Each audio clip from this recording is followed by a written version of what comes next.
नमस्कार। यूपीएससी उम्मीदवारों के लिए हमारी आज की इस विशेष चर्चा में स्वागत है। आज 28 अगस्त 2025 है और हम आज की ज़रूरी खबरों के पहले भाग पर बात करेंगे। आज हम कई अलग-अलग स्रोतों से जानकारी लेंगे।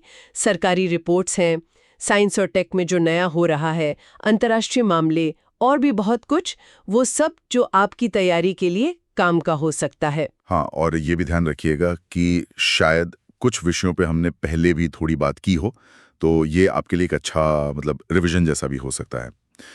आज हम शिक्षा, SDGs, energy storage, green mobility, defence, पर्यावरण कानून, carbon market, trade, astronomy, biodiversity और मेडिकल रिसर्च, इन सब पर नजर डालेंगे। हमारा मकसद सीधा है, इन स्रोतों को ठीक से समझना और आपके लिए सबसे महत्वपूर्ण जानकारी निकालना। तो चलिए शुरू करते हैं। और हाँ, अगर चर्चा उपयोगी लगे तो लाइक और सब्सक्राइब जरूर करिएगा। तो पहली खबर लेते हैं शिक्षा से जुड़ी। सांख्यिकी और कार्यक्रम कार्यान्वयन मंत्रालय मतलब मॉस्पी ने एक सर्वे जारी किया है, व्यापक मॉड्यूलर सर्वेक्षण शिक्षा CMSE 2025। क्या है इसमें खास? हाँ, ये सर्वे असल में NSO यानी राष्ट्रीय सांख्यिकीय कार्यालय ने किया है, NSS के 80वें दौर के तहत। और इसका जो मुख्य फोकस था वो था स्कूली शिक्षा में जो छात्र हैं उनके परिवारों ने कितना खर्च किया। अच्छा, खर्च पर? जी, और इसमें कुछ दिलचस्प बातें सामने आई हैं। जैसे कि? पहली बात तो ये कि सरकारी स्कूल आज भी शिक्षा देने में बहुत बड़ा रोल निभा रहे हैं। कुल नामांकन का करीब 56% इन्हीं में है। हाँ, ये तो हम जानते हैं, खासकर ग्रामीण इलाकों में ये ज्यादा होगा। बिल्कुल। गांव में तो 66% है, जबकि शहरों में सिर्फ 30% के आसपास। लेकिन खर्च का फर्क देखिए। ग्रामीण भारत में एक छात्र पर औसत खर्च लगभग 8,500 रुपए था। और शहरों में? शहरों में यही आंकड़ा 23,470 रुपए था। काफी बड़ा अंतर है। ये तो वाकई बहुत बड़ा फर्क है। और प्राइवेट कोचिंग का क्या ट्रेंड देखा? वो भी दिलचस्प है। करीब 27% छात्र प्राइवेट कोचिंग ले रहे थे। शहरी इलाकों में थोड़ा ज्यादा, लगभग 31%, और ग्रामीण में करीब 25%। ठीक है। पर जो सबसे कह सकते हैं चिंता वाली बात है वो ये कि लगभग 95% छात्रों की पढ़ाई का पैसा उनके घर वाले दे रहे थे। 95%? जी। सरकारी स्कॉलरशिप मुख्य स्रोत के तौर पर सिर्फ 1.2% छात्रों के लिए थी। सिर्फ 1.2%? इसका मतलब तो ये हुआ कि सरकारी मदद या तो कम है या पहुंच नहीं रही है। ये आंकड़े पॉलिसी बनाने वालों के लिए वाकई बहुत जरूरी हैं, खासकर जब हम समाल अफसर की बात करते हैं। बिल्कुल। और NSSO के बारे में भी जानना जरूरी है। ये MOSPI के तहत आता है और पूरे देश में बड़े पैमाने पर अलग-अलग विषयों पर सर्वे करता है। इसी डेटा से नीतियां बनती हैं। तो ये CMSDI जैसे सर्वे बहुत मायने रखते हैं। समझ गए। चलिए, शिक्षा के बाद अब विकास के बड़े लक्ष्यों यानी SDGs पर आते हैं। नीति आयोग ने अपनी स्वैच्छिक राष्ट्रीय समीक्षा यानी VNR रिपोर्ट 2025 जारी की है। ये VNR क्या होता है? तो एक तरह का ग्लोबल प्रोग्रेस रिपोर्ट हुआ ये। हाँ, कह सकते हैं। इसमें देश खुद अपना आकलन पेश करते हैं। तो भारत ने अपनी इस रिपोर्ट में क्या खास बताया है? क्या अप्रोच है हमारा? भारत का अप्रोच काफी होलिस्टिक है। रिपोर्ट में 4 मुख्य पिलर्स पर जोर है। पहला है सरकार का समग्र और समाज का समग्र दृष्टिकोण, यानी सिर्फ सरकार नहीं, सिविल सोसाइटी, प्राइवेट सेक्टर सब मिलकर काम कर रहे हैं। ठीक है, सबकी भागीदारी। दूसरा है सहकारी और प्रतिस्पर्धी संघवाद का इस्तेमाल, जैसे वो SDG इंडिया इंडेक्स आता है ना। हाँ, जो राज्यों की रैंकिंग करता है। बिल्कुल, उससे राज्यों में एक अच्छी होड़ लगती है बेहतर करने की। तीसरा है SDG स्थानीकरण, मतलब लक्ष्यों को जिला, ब्लॉक, यहाँ तक कि गांव लेवल तक ले जाना, ताकि जमीनी स्तर पर असर दिखे। सही कहा। और चौथा है इनोवेशन का फायदा उठाना, खासकर डिजिटल पब्लिक इंफ्रास्ट्रक्चर जैसे आधार, UPI वगैरह। इनका इस्तेमाल करके जरूरी सेवाएं सब तक आसानी से पहुंचाना। तो ये सब दिखाता है कि भारत SDGs को राष्ट्रीय एजेंडे में कैसे उतार रहा है। ये तो काफी व्यापक रणनीति लगती है।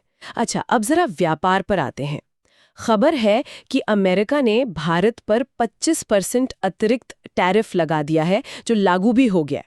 ये पहले वाले टैरिफ के ऊपर है। जी हाँ, ये उन 25% टैरिफ के अलावा है जो अमेरिका ने पहले से कुछ भारतीय सामानों पर लगा रखे थे।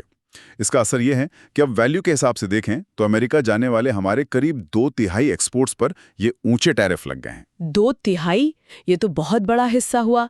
और ये ऐसे समय पर हुआ जब भारत अमेरिका 2+2 डायलॉग भी चल रहा था। ना ये टाइमिंग थोड़ी अजीब है। एक तरफ तो भारत और अमेरिका के विदेश और रक्षा मंत्रालय 2+2 इंटरसेशनल मीटिंग में रक्षा सहयोग बढ़ाने की बात कर रहे थे। यहां तक कि US India major defence partnership के लिए एक नए 10 साल के फ्रेमवर्क पर साइन करने की बात हुई। और दूसरी तरफ ये टैरिफ। बिल्कुल, थोड़ा विरोधाभासी लगता है। तो इन टैरिफ्स का असर क्या पड़ सकता है भारत पर? कोई अंदाजा लगाया गया है? एक संस्था है GTRI, global trade research initiative. उनका अनुमान थोड़ा चिंता बढ़ाने वाला है। वो कह रहे हैं कि अमेरिका को जो हमारा प्रोडक्ट एक्सपोर्ट है वो 2024-25 में करीब $87 बिलियन था, वो 2025-26 में घटकर $49.6 बिलियन रह सकता है। अरे, ये तो बहुत बड़ी गिरावट है। हाँ, काफी बड़ी। और सबसे ज्यादा असर उन सेक्टर्स पर पड़ेगा जहां मार्जिन कम है और रोजगार ज्यादा मिलता है, जैसे कि जेम्स एंड ज्वेलरी, टेक्सटाइल, कपड़े, झींगा मछली, ऑटो पार्ट्स वगैरह। और कंपटीशन पर भी असर पड़ेगा, है ना? जाहिर है, हमारे उत्पाद महंगे हो जाएंगे तो वियतनाम, बांग्लादेश, मेक्सिको जैसे देश जहां ड्यूटी कम है, उनके मुकाबले हम कमजोर पड़ जाएंगे। इससे हमारे एक्सपोर्ट ओरिएंटेड सेक्टर्स में FDI भी कम हो सकता है और FPIs भी शायद इक्विटी और डेट मार्केट में थोड़ी उठापटक मचा सकते हैं। तो इस मुश्किल से निकलने के लिए क्या सुझाव दिए जा रहे हैं? कुछ ठोस सुझाव सामने आए हैं। एक तो ये कि MSMEs के लिए इंटरेस्ट इक्वलाइजेशन स्कीम को फिर से लाया जाए ताकि उन्हें इस महंगाई के दौर में सस्ता एक्सपोर्ट क्रेडिट मिले। हाँ, ये जरूरी है। दूसरा, जो सेक्टर ज्यादा प्रभावित हुए हैं जैसे झींगा, कपड़े, ज्वेलरी, उनके लिए खास क्रेडिट लाइंस हों। तीसरा, RODTP और ROSCTL जैसी जो एक्सपोर्ट इंसेंटिव स्कीम्स हैं उन्हें और बेहतर बनाया जाए ताकि एक्सपोर्टर्स के पास लिक्विडिटी रहे और वो नए बाजार ढूंढ सकें। और कच्चे माल के बारे में? हाँ, चौथा सुझाव वही है कि जो जरूरी कच्चा माल है जैसे कॉटन, लेदर, जेम्स वगैरह, उनके इंपोर्ट पर नियम आसान हो और ड्यूटी वगैरह को तर्कसंगत बनाया जाए। भारत को 2032 तक एनर्जी स्टोरेज सिस्टम यानी ESS में $50 बिलियन के नए निवेश की जरूरत है। ये जरूरत क्यों आ पड़ी है? ये जरूरत सीधे सीधे हमारे क्लीन एनर्जी लक्ष्यों से जुड़ी है। India energy and climate centre की ये रिपोर्ट बताती है कि अगर हमें 2030 तक 500 गीगावाट नॉन फॉसिल फ्यूल बिजली क्षमता जैसे बड़े लक्ष्य पाने हैं तो हमें एनर्जी स्टोरेज कैपेसिटी बहुत तेजी से बढ़ानी होगी। कितनी बढ़ानी होगी? अभी कितनी है हमारे पास? अभी हमारे पास करीब 6 गीगावाट है, जिसमें ज्यादातर पंप्ड हाइड्रो स्टोरेज है। लेकिन रिपोर्ट के मुताबिक हमें 2030 तक 61 गीगावाट और 2032 तक 97 गीगावाट स्टोरेज चाहिए होगा। 6 गीगावाट से 97 गीगावाट, ये तो बहुत बड़ा जंप है। हाँ, बहुत बड़ा। और इसमें सबसे बड़ा रोल बैटरी स्टोरेज का होने वाला है क्योंकि बैटरी की कीमतें लगातार गिर रही हैं। तो ये ESS यानी एनर्जी स्टोरेज सिस्टम करता क्या है असल में? क्यों इतना जरूरी है? देखिए, ESS का काम है बिजली को स्टोर करना, खासतौर पर रिन्यूएबल एनर्जी जैसे सोलर और विंड से बनने वाली बिजली। ये हमेशा एक जैसी तो बनती नहीं। हाँ, कभी धूप तेज, कभी कम, कभी हवा चलती है, कभी नहीं। बिल्कुल। तो ESS क्या करता है, जब बिजली ज्यादा बन रही हो तब उसे स्टोर कर लेता है और जब जरूरत हो जैसे पीक आवर्स में या रात में तब उसे सप्लाई कर देता है। इससे ग्रिड स्टेबल रहता है, बिजली की क्वालिटी अच्छी रहती है और हम ज्यादा से ज्यादा रिन्यूएबल एनर्जी इस्तेमाल कर पाते हैं। इलेक्ट्रिक गाड़ियों के लिए भी ये बहुत जरूरी है। समझ गए। तो ये लक्ष्य पाने के लिए रिपोर्ट क्या रास्ते सुझाती है? कई पॉलिसी और रेगुलेटरी सुझाव हैं, जैसे जो मौजूदा रिन्यूएबल एनर्जी प्रोजेक्ट्स हैं उनमें स्टोरेज जोड़ना, जो नए प्रोजेक्ट लगें उनमें स्टोरेज साथ में ही लगाना अनिवार्य करना, battery energy storage systems BSS के लिए जो VGF यानी वायबिलिटी गैप फंडिंग स्कीम है उसे सोलर प्लस स्टोरेज प्रोजेक्ट्स के लिए भी लागू करना। और देश में ही बनाने पर भी जोर होगा? हाँ, बिल्कुल। घरेलू मैन्युफैक्चरिंग बढ़ाने के लिए advanced chemistry cell ACC batteries पर PLI स्कीम जैसी योजनाओं को और फैलाना। और बहुत जरूरी है कि हम सप्लाई चेन सुरक्षित करें, खासकर लिथियम और रेयर अर्थ जैसे खनिजों की, शायद दूसरे देशों के साथ रणनीतिक साझेदारी करके। आपने बैटरी और लिथियम का जिक्र किया और इसी से मिलती जुलती खबर गुजरात से है। प्रधानमंत्री ने वहां ग्रीन मोबिलिटी से जुड़ी कुछ पहले शुरू किए हैं। हाँ, ये दोनों खबरें एकदम जुड़ी हुई हैं। गुजरात में PM ने ई-विटेरा को हरी झंडी दिखाई है। ये सुजुकी की पहली made in India global strategic battery electric vehicle BEV होगी, जिसे 100 से ज्यादा देशों में एक्सपोर्ट करने का प्लान है। अच्छा, ये तो मैन्युफैक्चरिंग के लिहाज से बड़ी बात है। जी, और साथ ही गुजरात में TDS lithium ion battery plant में हाइब्रिड बैटरी इलेक्ट्रोड के लोकल प्रोडक्शन का भी उद्घाटन हुआ। कहा जा रहा है कि इससे 80% से ज्यादा बैटरी वैल्यू अब भारत में ही बनेगी। ये आत्मनिर्भर भारत और क्लीन एनर्जी दोनों के लिए अहम है। ये BEVs यानी बैटरी इलेक्ट्रिक गाड़ियां भविष्य तो हैं, पर इनके साथ कुछ चुनौतियां भी तो है ना? बिल्कुल हैं। BEVs पूरी तरह बैटरी से चलते हैं, बिजली से चार्ज होते हैं, लेकिन चुनौतियां कई हैं। एक तो रेंज की चिंता रहती है, एक चार्ज में कितना चलेगी। दूसरा, चार्जिंग स्टेशन अभी उतने ज्यादा नहीं है। तीसरा, गाड़ी की शुरुआती कीमत काफी ज्यादा होती है, जिसमें बैटरी का हिस्सा करीब 40% होता है। और क्या दिक्कतें हैं? लोगों में अभी भी ईवी के परफॉर्मेंस को लेकर पूरी जानकारी नहीं है। फिर पुरानी बैटरी का क्या होगा, उसे कैसे रिसाइकिल करेंगे, ये भी एक बड़ी चिंता है। और जैसे जैसे ईवीज बढ़ेंगे, हमारे मौजूदा बिजली ग्रिड पर भी दबाव बढ़ेगा। तो इन सब से निपटने के लिए क्या करना होगा? देखिए, कई मोर्चों पर काम करना होगा। फाइनेंसिंग के नए तरीके लाने होंगे, जैसे बैटरी को लीज पर देना ताकि गाड़ी सस्ती पड़े। ई ट्रक्स और बसों के लिए अलग से फंड बनाना। नई बैटरी टेक्नोलॉजी पर रिसर्च तेज करनी होगी। ऐसी बैटरी जो सस्ती हो, ज्यादा चले और जिसके लिए हमें इंपोर्टेड खनिजों पर कम निर्भर रहना पड़े। और चार्जिंग इंफ्रास्ट्रक्चर, हाँ, उसे बहुत सोच समझ के स्ट्रेटेजिकली फैलाना होगा। भारत में वैसे कई पहले चल रही है। NEMP 2020 है, ऑटो इंडस्ट्री के लिए PLI स्कीम है, ACC बैटरी स्टोरेज के लिए भी PLI है। इन्हें और मजबूत करना होगा। ठीक है। अब पर्यावरण से जुड़ी एक और खबर लेते हैं, कार्बन बाजारों की। पर्यावरण मंत्रालय ने एक राष्ट्रीय नामित प्राधिकरण NDA की घोषणा की है। ये NDA क्या है और क्यों जरूरी है? ये पेरिस समझौते के लिहाज से एक बहुत बड़ा कदम है। NDA, जिसे DNA यानी डेजिग्नेटेड नेशनल अथॉरिटी भी कहते हैं, पेरिस समझौते के आर्टिकल 6.4 के तहत कार्बन ट्रेडिंग की व्यवस्था को चलाने के लिए अनिवार्य है। पेरिस समझौते का आर्टिकल 6 पॉइंट? हाँ, आर्टिकल 6 देशों के बीच स्वैच्छिक सहयोग की बात करता है ताकि वो अपने जलवायु लक्ष्य हासिल कर सकें। इसी के तहत अंतर्राष्ट्रीय कार्बन बाजार बनाने की बात है। और आर्टिकल 6.4, जिसे Paris agreement crediting mechanism PACM भी कहते हैं, वो देशों को इजाजत देता है कि वो अपने यहाँ उत्सर्जन कम करके जो कार्बन क्रेडिट कमाएं, उन्हें दूसरे देशों को ट्रांसफर कर सकें। तो ये NDA तय करेगा कि कौन से प्रोजेक्ट्स कार्बन क्रेडिट के लायक हैं। बिल्कुल। NDA ही वो संस्था होगी जो भारत में आर्टिकल 6.4 के तहत आने वाली परियोजनाओं को मंजूरी देगी। भारत ने ऐसी गतिविधियों की एक लिस्ट भी बनाई है, जैसे renewable energy, green hydrogen, green ammonia बनाना या फिर कार्बन कैप्चर और स्टोरेज CCUS जैसी टेक्नोलॉजी। और ये NDA काम कैसे करेगा? कौन होगा इसमें? ये 25 सदस्यों की एक कमेटी होगी, जिसके अध्यक्ष पर्यावरण सचिव होंगे। इसका मुख्य काम होगा इन योग्य गतिविधियों, परियोजनाओं की लिस्ट की सिफारिश करना और उन्हें आर्टिकल 6.4 के तहत मंजूरी देना। एक बार फिर से बताएंगे कि ये कार्बन बाजार होते क्या है संक्षेप में? कार्बन बाजार मतलब एक ट्रेडिंग सिस्टम जहां कार्बन क्रेडिट्स खरीदे और बेचे जाते हैं। एक कार्बन क्रेडिट का मतलब होता है 1 टन कार्बन डाइऑक्साइड या उसके बराबर की किसी और ग्रीन हाउस गैस का उत्सर्जन कम करना या हटाना। तो कंपनियां या देश इन क्रेडिट्स को खरीदकर अपने उत्सर्जन की भरपाई कर सकते हैं। ये क्लाइमेट चेंज से लड़ने का एक मार्केट बेस्ड तरीका है। ठीक है। पर्यावरण कानून से जुड़ी एक और खबर है। सुप्रीम कोर्ट ने राष्ट्रीय हरित अधिकरण NGT की आलोचना की है। क्या मामला था ये? जी, सुप्रीम कोर्ट ने एक मामले में NGT द्वारा ED जांच का आदेश देने पर कड़ी आपत्ति जताई। कोर्ट ने कहा कि ऐसा करना कानून का उल्लंघन है और NGT के अधिकार क्षेत्र से बाहर है। ये टिप्पणी NGT की शक्तियों और उसकी सीमाओं को समझने के लिए महत्वपूर्ण है। तो NGT के बारे में क्या मुख्य बातें हैं जो हमें ध्यान रखनी चाहिए? देखिए, NGT की स्थापना 2010 में NGT एक्ट के तहत हुई थी। इसका काम है पर्यावरण, जंगल और बाकी प्राकृतिक संसाधनों से जुड़े मामलों को जल्दी और असरदार तरीके से निपटाना। कितनी जल्दी? कानूनन उन्हें 6 महीने के अंदर मामले निपटाने की कोशिश करनी होती है।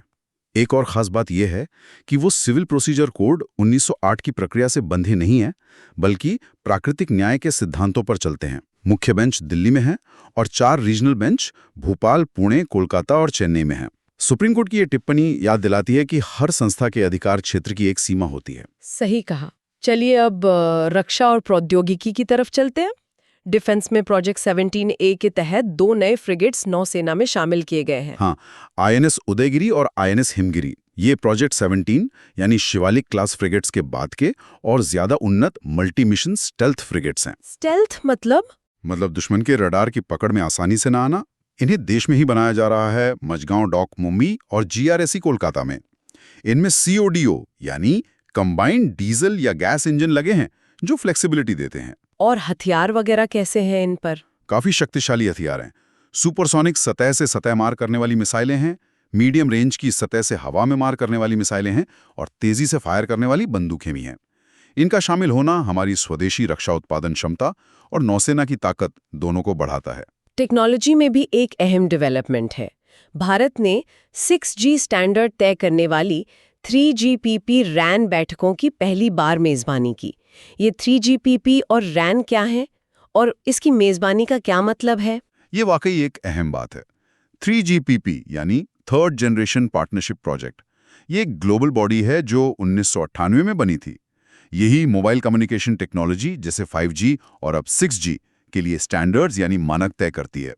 रैन होता है रेडियो एक्सेस नेटवर्क। और भारत ने इसकी बैठक होस्ट की। जी, भारत की संस्था TSDSI यानी telecommunications standards development society India ने इसे होस्ट किया। TSDSI हमारा अपना स्टैंडर्ड डेवलपमेंट ऑर्गेनाइजेशन SDO है। इस मेज़बानी का मतलब ये है कि भारत अब सिर्फ टेक्नोलॉजी अपनाने वाला देश नहीं रहा, बल्कि भविष्य की टेक्नोलॉजी, खासकर 6G कैसी होगी, उसके नियम क्या होंगे, ये तय करने में भी एक अहम भूमिका निभा रहा है। ये तो बहुत अच्छी बात है। अच्छा, खगोल विज्ञान से भी एक दिलचस्प खबर है। एक बहुत ही दुर्लभ किस्म की चौगुनी तारा प्रणाली मिली है। ये क्या है? हाँ, वैज्ञानिकों ने हमारी ही आकाशगंगा मिल्की वे में UPM J1040-3551 AB बेबी नाम की एक अनोखी सिस्टम खोजी है। इसमें 4 पिंड हैं। 2 ठंडे भूरे बौने ब्राउन ड्वार्फ्स हैं जो 2 युवा लाल बौने तारों का चक्कर लगा रहे हैं। भूरे बौने, आपने पहले भी जिक्र किया था इनका। ये असफल तारे होते हैं। हाँ, कह सकते हैं। भूरे बौने बनते तो तारों की तरह हैं, गैस और धूल से, पर उनमें इतना मास नहीं होगा कि वो अपने कोर में हाइड्रोजन का फ्यूजन लगातार चला सकें, जिससे तारों को चमक मिलती है। इसीलिए उन्हें फेल्ड स्टार्स या असफल तारे कह देते हैं। उनका एटमॉस्फेयर बृहस्पति जैसे गैस जाइंट ग्रहों जैसा होता है। ग्रहों और भूरे बौनों में मुख्य फर्क मास का और भूरे बौनों में ड्यूटेरियम, भारी हाइड्रोजन के थोड़े बहुत फ्यूजन का होता है। ऐसी खोजें हमें बताती हैं कि तारे और ग्रह कैसे बनते हैं और कितने अलग-अलग तरह के सिस्टम हो सकते हैं। बहुत दिलचस्प। अब आते हैं जैव विविधता और पारंपरिक ज्ञान पर। केरल से दुखद खबर है कि आरोग्य पाचा के जानकार एक बुजुर्ग वनवासी का निधन हो गया। ये आरोग्य पाचा क्या है? आरोग्य पाचा, जिसका शाब्दिक अर्थ है ताकत देने वाला हरा, ये पश्चिमी घाट में मिलने वाला एक बहुत ही दुर्लभ और औषधीय पौधा है। माना जाता है कि ये तुरंत एनर्जी देता है, थकान दूर करता है और इसमें कई चिकित्सीय गुण हैं। क्या गुण है इसमें? इसमें antioxidant, anti stress, anti microbial, anti inflammatory, anti tumour, anti ulcer, anti diabetic जैसे कई गुण पाए गए हैं। और इसका पारंपरिक ज्ञान? इसका पारंपरिक ज्ञान कानी जनजाति के पास है, जो पश्चिमी घाट की अगस्त्य पहाड़ियों में रहते हैं। और एक बहुत अच्छी बात यह है कि तिरुवनंतपुरम के tropical botanic garden and research institute TBGRI ने इसी आरोग्य पाचा और 3 और चीजों से जीवनी नाम की एक दवा बनाई है। हाँ। और उसकी बिक्री से जो भी कमर्शियल रिटर्न मिलता है, उसका 50% हिस्सा कानी जनजातियों हो जाता है। 50%? ये तो कमाल है। जी, ये हमारे बायोडाइवर्सिटी एक्ट के तहत बेनिफिट शेयरिंग का एक शानदार उदाहरण है। ये दिखाता है कि कैसे हम पारंपरिक ज्ञान का सम्मान करते हुए प्राकृतिक संसाधनों का इस्तेमाल करके स्थानीय समुदायों को आर्थिक लाभ पहुंचा सकते हैं। उन बुजुर्ग का जाना पारंपरिक ज्ञान के लिए एक क्षति है। बिल्कुल। अब मेडिकल रिसर्च की एक और खबर लेते हैं जो काफी उम्मीद जगाती है। CCMB ने प्रोग्राम्ड सेल रिवाइवल पर कुछ काम किया है। ये क्या है? ये वाकई बहुत रोमांचक हो सकता है। देखिए, आमतौर पर हम जानते हैं प्रोग्राम्ड सेल डेथ यानी PCD के बारे में, जैसे अपोप्टोसिस। ये एक प्रक्रिया है जिससे कोशिकाएं खुद को खत्म कर लेती हैं और ये शरीर के लिए जरूरी भी है। इसे अपरिवर्तनीय माना जाता था, मतलब सेल मर गया तो मर गया। हाँ। लेकिन हैदराबाद के CCMB यानी centre for cellular and molecular biology के वैज्ञानिकों ने एक तरह का जेनेटिक रिवाइवल कोड खोजा है। ये कोड कोशिकाओं को लगभग मर चुकी अवस्था से वापस ला सकता है। इसे इन्होंने प्रोग्राम्ड सेल रिवाइवल यानी PCR कहा है। कोशिकाओं को मरने से बचाना, इसके क्या मायने हो सकते हैं? इसके बहुत बड़े मायने हो सकते हैं। सोचिए, रीजनरेटिव मेडिसिन में शायद चोट लगी नर्व सेल्स या हार्ट सेल्स को मरने से बचाया जा सके। कैंसर रिसर्च में भी ये अहम हो सकता है। कैंसर सेल्स अक्सर मरने से बच निकलती हैं, तो ये समझना कि वो कैसे रिवाइव करती हैं इलाज में मदद कर सकता है। स्टेम सेल बायोलॉजी में भी नए रास्ते खुल सकते हैं। ये तो भविष्य की दवाइयों के लिए बहुत बड़ी उम्मीद है। चलिए अब कुछ अंतर्राष्ट्रीय और दूसरी खबरों पर आते हैं। ऑस्ट्रेलिया ने ईरान के साथ डिप्लोमेटिक संबंध तोड़ दिए हैं। जी हाँ, ऑस्ट्रेलिया ने कथित तौर पर यहूदी विरोधी हमलों के मुद्दे पर ईरान के राजदूत को निकाल दिया है और राजनयिक संबंध तोड़ लिए हैं। अच्छा, इसी बहाने परीक्षा के लिहाज से ऑस्ट्रेलिया की ज्योग्राफी भी देख लेते हैं। जरूर। ऑस्ट्रेलिया, जिसकी राजधानी कैनबरा है, दुनिया का सबसे छोटा महाद्वीप भी है और एक देश भी। ये पूरी तरह इंडियन और पैसिफिक ओशन से घिरा है, इसकी कोई लैंड बॉर्डर नहीं है। समुद्री सीमाओं की बात करें तो उत्तर में अराफुरा सागर, उत्तर पश्चिम में तिमूर सागर, उत्तर पूर्व में कोरल सागर, जहां ग्रेट बैरियर रीफ है, दक्षिण पूर्व में तस्मान सागर, दक्षिण में ग्रेट ऑस्ट्रेलियन बाइट और मुख्य भूमि को तस्मानिया द्वीप से अलग करने वाला बास स्ट्रेट है। और वहाँ का मौसम और लैंडस्केप कैसा है? काफी विविध है। उत्तर में ट्रॉपिकल मौसम है, दक्षिण पूर्व और दक्षिण पश्चिम में टेम्परेट यानी समशीतोष्ण। लेकिन देश का ज्यादातर हिस्सा या तो सूखा रेगिस्तान है या सेमी एरिड। मुख्य नदियां हैं मरे और डार्लिंग। पूर्वी तट के साथ साथ ग्रेट डिवाइडिंग रेंज नाम की पहाड़ियां हैं। बड़े रेगिस्तानों में ग्रेट विक्टोरिया, गिब्सन और ग्रेट सैंडी डेजर्ट आते हैं। और एक और बात, ट्रॉपिक ऑफ कैप्रिकॉर्न यानी मकर रेखा ऑस्ट्रेलिया के बीच से गुजरती है। ये सब मैप बेस्ड सवालों के लिए जरूरी हो सकता है। बिल्कुल। और आखिर में खेल जगत से खबर है कि फेडे वर्ल्ड कप 2025 की मेजबानी भारत में गोवा करेगा। जी, ये चेस का एक बहुत बड़ा इवेंट है जिसे फाइड यानी अंतर्राष्ट्रीय शतरंज महासंघ आयोजित करता है। फाइड 1924 में पेरिस में बना था, पर अब इसका हेडक्वार्टर स्विट्जरलैंड के लॉजान में है। ये वर्ल्ड कप इसलिए भी खास होता है क्योंकि इसमें जो टॉप 3 खिलाड़ी रहते हैं वो अगले कैंडिडेट्स टूर्नामेंट के लिए क्वालिफाई करते हैं, जिससे वर्ल्ड चैंपियन का चैलेंजर चुना जाता है। तो भारत के लिए ये एक और बड़े इंटरनेशनल स्पोर्ट्स इवेंट की मेजबानी का मौका है। तो ये थी 28 अगस्त 2025 की कुछ मुख्य खबरें भाग 1। हमने शिक्षा सर्वे, SDGs पर भारत की प्रगति, एनर्जी स्टोरेज और ग्रीन मोबिलिटी की ज़रूरतें और चुनौतियां, डिफेंस और 6G में भारत के कदम, NGT और कार्बन मार्केट जैसे मुद्दे, ट्रेड टेंशन और साइंस की कुछ दिलचस्प खोजों पर बात की। हाँ, काफी कुछ कवर किया हमने। आज की चर्चा से एक सवाल सोचने के लिए छोड़ जाते हैं। हमने देखा कि भारत EV और बैटरी मैन्युफैक्चरिंग पर कितना जोर दे रहा है और इसके लिए लिथियम जैसे मिनरल्स कितने जरूरी हैं। एनर्जी स्टोरेज की जरूरत भी बढ़ रही है। तो इन सब को देखते हुए भारत को अपनी लॉन्ग टर्म एनर्जी और इकोनॉमिक सिक्योरिटी के लिए अपनी मौजूदा पार्टनरशिप्स के अलावा किन नई रणनीतिक अंतर्राष्ट्रीय साझेदारियों पर फोकस करना चाहिए, खासकर क्रिटिकल मिनरल्स की सप्लाई चेन के लिए। उम्मीद है कि ये विश्लेषण आपकी तैयारी में काम आएगा। अगर आपको ये चर्चा उपयोगी लगी हो तो कृपया लाइक और सब्सक्राइब करें। हम जल्द ही इस तारीख की बाकी खबरों के साथ वापस आएंगे। धन्यवाद।